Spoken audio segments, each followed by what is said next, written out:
அடியேன் ராமானுஜதாசன். அனைவருக்கும் வணக்கம். இன்னைக்கு ஆண்டாளோட நாச்சியார் திருமொழியில 12வது பதிகம். இதுல எம்பெருமான் எல்லோரையும் காப்பாத்துறேன்னு சொன்னதை நம்பினா ஆண்டாள். ஆனா அது பலிக்கல. அப்ப சரி பெரியாழ்வார ஆச்சாரியானா கொண்டு எம்பெருமான அடையலாம் அப்படின்னு பாக்குறா. ஆனா அப்பவும் எம்பெருமான் வரல. அவனோ சுதந்திரன். அவன் ஒருத்தரை காப்பாத்தணும்னு நினைச்சா அதை யாராலையும் தடுக்க முடியாது. அதனால அவனையே திரும்பவும் போய் கேட்கறா ஆண்டாள். ஆனா அப்பவும் அவன் வரல. அதனால அவளோட தாபம் ரொம்ப ஜாஸ்தியா போச்சு. அதனோட காரணத்தால அவ எல்லார்கிட்டையும் போய் கேட்கறா. தன்னை எம்பெருமான் வாழ்ந்த இடமான துவாரகா, கோகுலம், பிருந்தாவனம் இப்படி எங்கேயாவது கொண்டு போய் விட சொல்லி கேட்கறா. வாங்க அவ எப்படியெல்லாம் கேட்கறான்னு பார்க்கலாம். மற்ற இருந்தீர்கட்கு அறியலாகா மாதவன் என்பது ஓர் அன்பு தன்னை உற்று இருந்தேனுக்கு உரைப்பது எல்லாம் ஊமையரோடு செவிடர் வார்த்தை. பெற்றிருந்தாலை ஒழியவே போய் பேர்த்து ஓர் தாயில் வளர்ந்த நம்பி மற்பொருந்தாமற் களமடைந்த மதுரைபுரத்து என்னை உய்த்திடுமின். மாதவன் மேல் அன்பை கொண்ட எனக்கு நீங்கள் சொல்வதெல்லாம் ஏற்பது போல் இல்லை. அப்படி நீங்க சொல்றதெல்லாம் பார்க்கறச்சு ஊமையும் செவிடனும் பேசுவது எப்படி இருக்குமோ அப்படி இருக்கு. எம்பெருமான் வரும் வரை பொறுமையா இருக்க சொன்னவர்களிடம் கொஞ்சம் பெருமான் வர வரையும் பொறுமையா ஏன் இப்படி டென்ஷனா இருக்கு அப்படின்னு எல்லாரும் அவளை தேத்துறா. அதுக்கு அவ சொல்ற, பெற்ற தாயான தேவகியை விட்டு வேறொரு தாயான யசோதையிடம் வளர்ந்தவனும் மல்யுத்த களத்தில் மல்லர்களுக்கு முன்பே வந்திருப்பவனுமான அந்த கண்ணபிரானின் ஊரான மதுராபுரியில் என்னை கொண்டு போய் விட்டு விடுங்கள். நாணி இனி ஒரு கர்மம் இல்லை. நாள் அயலாரும் அறிந்தொழிந்தார். பாணியாதி என்னை மருந்து செய்து பண்டு ஆக்க உறுத்தீராகில் மாணி உருவாய் உலகளந்த மாயனை காணீர் தலைமறியும். ஆணையால் நீர் என்னை காக்க வேண்டில் ஆய்ப்பாடிக்கே என்னை உய்த்திடுமின். நீ இப்படி எம்பெருமான தேடி போவது அவனுக்கு கெட்ட பேரை ஏற்படுத்தும். நீயோ ஒரு பெண்ணானவள் இப்படி இருக்கலாமா அப்படின்னு எல்லாரும் கேட்கிறா. இனிமே வெக்கப்பட்டு ஒரு பயனும் இல்லை. ஊரில் உள்ள அனைவரும் அறிந்த விஷயமே. எம்பெருமானுடன் கூடியிருந்த காலத்திற்கும் முன்பாக அறிவற்ற நிலைக்கு என்னை தள்ளிவிடாதீர்கள். காலம் தாழ்த்தாமல் என்னை காப்பாற்ற நினைத்தீர்கள் என்றால் என்னை திருவாய்ப்பாடியில் கொண்டு விட்டு விடுங்கள். அங்கே வாமன ரூபியாய் உலகை தாவி அளந்த எம்பெருமானை சேவித்தேன் என்றால் என்னுடைய இந்த நோய் தீரும். தந்தையும் தாயும் முற்றாரும் நிற்க தனி வழி போயினாள் என்னும் சொல்லு வந்த பின்னே பழிக்காப்பு அரிது. மாயவன் வந்து உருக்காட்டுகின்றான். கொந்தளமாக்கி பறக்கழித்து குறும்பு செய்வான் ஒரு மகனை பெற்ற நந்தகோபாலன் கடைத்தலைக்கே நல் இருட்கண் என்னை உய்த்திடுமின். தாய் தகப்பன் மற்றும் உறவினர்கள் இருக்கும்போது நான் தான் தோன்றியாக இப்படி தெருவிலே போனால் அந்த பழி வார்த்தையை தடுக்க முடியாது. என்னால் அப்படி தனியாக போகாமலும் இருக்க முடியவில்லை.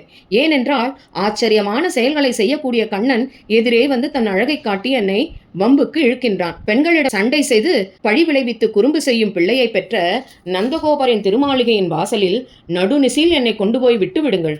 அங்கை தலைத்திடை ஆழிகொண்டான் அவன் முகத்து அன்றி விழியேன் என்று செங்கச்சு கொண்டு கண்ணாடை ஆர்த்து சிறுமானிடவரை காணில் நானும் கொங்கை தலம் இவை நோக்கி காணீர். கோவிந்தனுக்கு அல்லால் வாயில் போகா இங்குத்தை வாழ்வை ஒழியவே போய் யமுனை கரைக்கு என்னை உய்த்திடுமின். தாய்மார்களே, தன்னுடைய அழகிய திருக்கைகளிலே திருச்சக்கரத்தை ஏந்தி இருப்பவனான அந்த கண்ணபிரானின் முகத்தை தவிர வேறு முகத்தில் விழிக்க மாட்டேன் என்று என் கண்களை சிவந்த துணியாலே மூடிக்கொண்டு தாழ்ந்தவர்களை பார்த்தால் வெட்கப்பட்டு மூடிக்கொள்ளும். அதை உற்று பாருங்கள். இவை கோவிந்தனை தவிர மற்றொரு வீட்டு வாசலை பார்க்காது. ஆகையால் என்னை யமுனை நதிக்கரையில் கொண்டு விட்டு விடுங்கள். ஆர்க்கும் என் நோய் இது அறியலாகாது. அம்மணிமீர் துழத்திப்படாதே. கார்கடல் வண்ணன் என்பான் ஒருவன் கை கண்ட யோகம் தடவ தீரும். நீர்க்கரை நின்ற கடம்பை ஏறி காளியன் உச்சியில் நட்டம் பாய்ந்து போர்க்களமாக நிறுத்தம் செய்த பொய்கை கரைக்கு என்னை உய்த்திடுமின். இவளுடைய நோயை அறிந்து அதற்கு பரிகாரம் செய்ய நினைப்பவர்களிடம், தாய்மார்களே, என்னுடைய இந்த நோய் யாராலும் அறிய முடியாதது. நீங்கள் அதற்காக துக்கப்படாமல் காளிங்கன் வசித்த மடுவில் கடம்ப மரத்தின் மேலேறி காளிங்கனின் தலைமேல் நர்த்தனமாடி குளக்கரையையே போர்க்களமாக ஆக்கும்படி நர்த்தனம் ஆடப்பெற்ற அந்த குளத்தின் கரையில் என்னை விட்டுவிடுங்கள். கருமையான கடல் நிறத்தை கொண்டவனான அந்த கண்ணன் தன் கைகளாலே என்னை தொட்டான் என்றால் என் நோய் தீர்ந்துவிடும். இதுவே கைமேல் பலன் அளிக்கக்கூடிய ஒரு வழி. கார்த்தன் முகிலும் கருவிளையும் காயாமலரும் கமலப்பூவும் ஈர்த்தெடுகின்றன என்னை வந்திட்டு இருடீகேசன் பக்கல் போகேல் என்று வேர்த்து பசித்து வயிறு அசைந்து வேண்டு அடிசில் உண்ணும் போது இது என்று பார்த்திருந்து நெடுநோக்கு கொள்ளும் பக்த விலோசனத்து உய்த்திடுமின். மழைக்காலங்களில் உண்டான குளிர்ந்த மேகம், கருவிளை பூக்கள், காயாம்பூ, தாமரை பூக்கள் இவைகள் எல்லாம் என் எதிரே வந்து என்னை ரிஷிகேஷனிடம் போ என்கின்றன. கண்ணனோ பசு மேய்த்து களைத்து போய் பசியால் வயிறு வாடியவனாய் காட்டில் ரிஷிமுனிவர்களின் மனைவியர் வரவை எதிர்பார்த்து வெகு நேரமாக காத்திருந்து அவர்களை அருள் செய்த இடமான பக்த விலோசனம் என்ற இடத்தில் விட்டு விடுங்கள். வண்ணம் திரிவும் மனம் குழைவும் மானமிலாமையும் வாய் வெளுப்பும் உண்ணல் உறாமையும் ஊழ்மெளிவும் ஓத நீர் வண்ணன்பான் ஒருவன் தன்னந்துழாய் என்னும் மாலை கொண்டு சூட்ட தனியும் பிளம்பன் தன்னை பண்ணழிய பலதேவன் வென்ற பாண்டிவடத்து என்னை உய்த்திடுமின். என் மேனியின் நிறம் மாறி இருக்கிறது. மனத்தளர்ச்சியும் வெட்கமில்லாத நிலையும் வாய் வெளுத்திருக்கும் நிலையும் உணவு வேண்டி இருக்கவில்லை. அறிவும் மந்தமாய் உள்ளது. இவையெல்லாம் எப்பொழுது சரியாகும் என்றால், கடல்வண்ணன் என்ற பிரசித்தமான ஒப்பற்றவனான கண்ணபிரான் அணிந்த குளிர்ந்த துளசி மாலையை நான் சூடும் அளவில் மறைந்து போகும். அதை இங்கே உங்களால் கொண்டு வந்து கொடுக்க முடியுமா? நம்பிக்கும் மூத்தவனான பலராமன் பிரலம்பாசுரனை கொன்று முடித்த இடமான பாண்டீரம் என்ற ஆலமரத்தின் அருகில் கொண்டு விட்டு விடுங்கள் என்னை.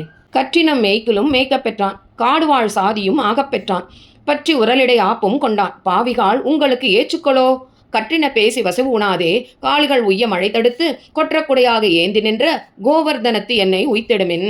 கண்ணன் கன்றுகளை மேய்ப்பதை தொழிலாக கொண்டான். வீட்டை விட்டு காட்டிலேயே வாழும்படியான இடையர் குலத்தில் பிறந்தான். வெண்ணெயை திருடி உரலில் கட்டுப்பட்டு இப்படி எம்பெருமானின் குணத்தை குற்றமாக சொல்லும் பாவிகளே, இவை உங்களுக்கு என்னிடம் திட்டு வாங்குவதற்கு காரணமாக போயிற்று. நீங்கள் கற்ற கல்விகளை பேசி என்னிடத்தில் திட்டு வாங்காமல் பசுக்களை கல்மழையால் இருந்து காத்த கோவர்தன மலையை வெற்றி குடையாக பிடித்த இடமான அந்த கோவர்தன மலை அருகில் என்னை கொண்டு விட்டு விடுங்கள். கூட்டில் இருந்து கிளி எப்பொழுதும் கோவிந்தா கோவிந்தா என்று அழைக்கும். ஊட்டக்கூடாது செருப்பானாகில் உலகளந்தான் என்று உயர கூவும். நாட்டில் தலைப்பழி எய்தி உங்கள் நன்மை இழந்து தலையிடாதே. சூட்டு உயர் மாடங்கள் சூழ்ந்து தோன்றும் துவாரகாபதிக்கு என்னை உய்த்திடுமின். நான் வளர்க்கும் கிளியும் என்னை துன்புறுத்துகிறது. அது கூட்டில் இருந்து கொண்டு கோவிந்தா கோவிந்தா என்கின்றது. அதற்காக அதற்கு உணவு கொடுக்காமல் தண்டித்தால் உலகளந்த பெருமானே என்று கூவுகிறது. இந்த பெயர்களை கேட்டால் நான் மயங்கி விழுகின்றேன். ஆகையால் உலகில் மிகப்பெரிய பழியை சம்பாதித்து உங்கள் பெயரையும் கெடுத்துக்கொண்டு தலை கவிழ்ந்து நிற்காமல் இருக்க வேண்டுமானால் மாடங்கள் சூழ்ந்த துவாரகாவதியில் கொண்டு என்னை விட்டுவிடுங்கள்.